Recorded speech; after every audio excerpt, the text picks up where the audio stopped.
کہ کچھ لوگ نبی کریم صلی اللہ علیہ وسلم کی ذات مبارکہ کے حوالے سے ایک حدیث پیش کرتے ہیں کہ اگر آپ کی ذات بابرکات نہ ہوتی تو کائنات نہ پیدا ہوتی اور نہ کائنات کے اندر کوئی چیز ہوتی بلکہ کائنات کا وجود بھی نہ ہوتا.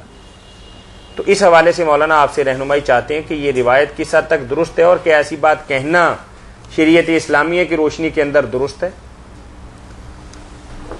اس بارہ میں سمجھنے کی چیز یہ ہے کہ ایک تو ہوتا کہ آیا یہ الفاظ نبی علیہ الصلوۃ والسلام نے فرمائے ہیں، یہ بات ثابت ہے، تو اس کو تو حدیث کے عالم سب جانتے ہیں اور لکھتے ہیں کہ ایسے الفاظ ہیں لولا کا لما خلقت الافلاق، اگر آپ کو نہ پیدا کرتا تو میں کائنات کو پیدا نہ کرتا، یہ جنت کو نہ پیدا کرتا نہ نار کو.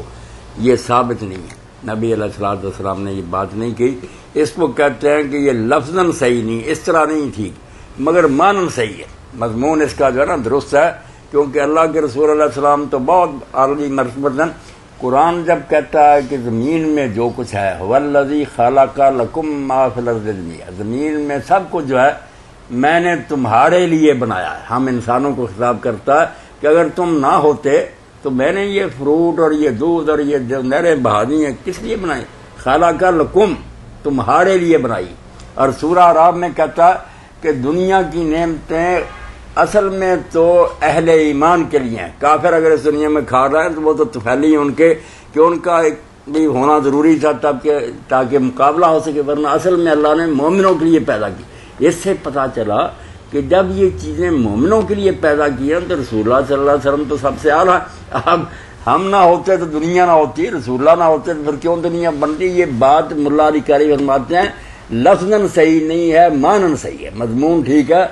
بلکہ ہونا تو یہ چاہیے جیسے علامہ اقبال کہتے ہیں، بڑی پتے کی بات ہے، عالم ہے فقط مومن جاں باز کی میراث. یہ دنیا جو ہے اصل میں جو جانیں قربان کرتے ہیں مومن، اللہ نے ان کے لیے بنائی ہے کہ وہ اس دنیا میں اپنا امتحان دے سکے.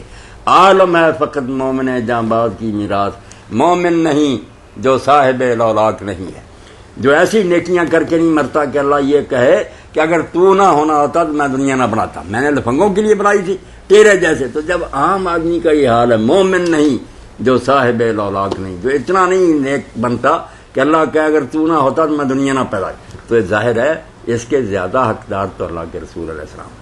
اس لیے یہ مضمون بالکل صحیح ہے کہ اگر رسول اللہ اور نیک لوگ نہ پیدا ہو رہے ہوتے تو اللہ نے شیطانوں کے لیے یہ دنیا بنائی ہے. مگر اگر کوئی کہتا ہے کہ حضور کے لیے بنائی، آپ کو دے دی، آپ چلا رہا ہے، یہ غلط مانا ہے، ایسی بات نہیں. یہ مقصد ہے کہ اللہ تعالیٰ نے نیک لوگوں کو اس دنیا میں موقع دینے کے لیے کہ وہ نیکی کا مظاہرہ کر سکیں، یہ دنیا کا میدان سجایا ہے کہ کھیل کھیل سکیں، انعام حاصل کر سکیں. جی جزاکم اللہ خیر. کئی باتیں ایسی ہیں جو روایت کے لحاظ سے صحیح نہیں، حضور نے نہیں فرماتی ہیں، مگر وہ قرآن کے مطابق درست ہوتی، معنی صحیح ہوتا. جی نہیں، آپ نے تو بات جو فرمائی میں نے جو کہی ہے بڑی گہری بات ہے. یہ نہ ان کو پتا جو یہ بات کہتے ہیں کہ دنیا نہ ہوتی، نہ ان کو پتا جو رد کرتے.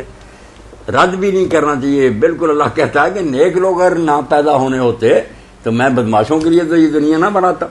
نہ بات یہ اس میں کوئی بات ہے طاہر میاں تو پوچھ رہے، یہ بڑی عجیب بات ہے جو میں نے کی اور ذہن میں بٹھانے کی. مولانا کہ ہر بندہ ایسا نیک بن کر پیش ہو کہ اللہ کہ اگر تو نے نہ ہونا ہوتا تو میں دنیا نہ بناتا. جی